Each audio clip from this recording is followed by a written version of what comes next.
Bucky Barnes, the Winter Soldier. We can't wait to see him in Avengers 4. Maybe. The actor doesn't even think he's going to show up. He has no idea. So Sebastian Stan plays Bucky Barnes, the Winter Soldier / the White Wolf.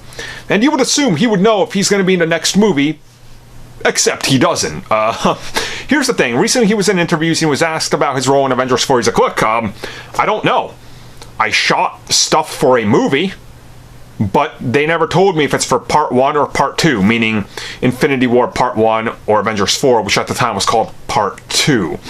And this is honestly something that makes sense. They shot a lot of stuff out of sequence. Stuff for 4 was shot during 3, and vice versa. Stuff for 3 that might not have made it, might make it into 4 from what we're hearing. So things are a little bit all over the place, right? And naturally, a lot of these actors we've heard didn't get scripts.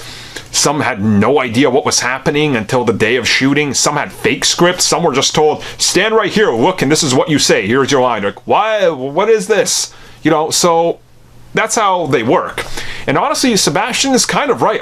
He probably doesn't, and I don't think he's making this up. He probably has no idea as to where he's at. And a lot of people will be like, well, okay, if there's a big old scene where every single character stands together, he'd know. Except he wouldn't. Because we've seen, literally through the visual effects breakdown, that there's scenes where like, Doctor Strange is running on a green screen, and then that scene is in the movie, and he's running against like 2 other people behind him, and there's someone coming at him. But they never shot the scenes together, because that's Hollywood magic now, right?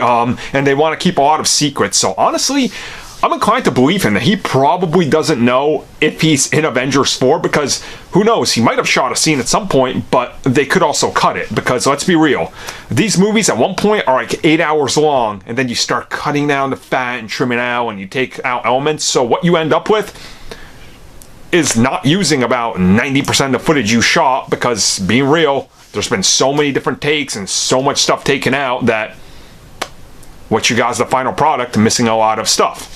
Which you should all know by now, the Snyder Cut is pretty much that.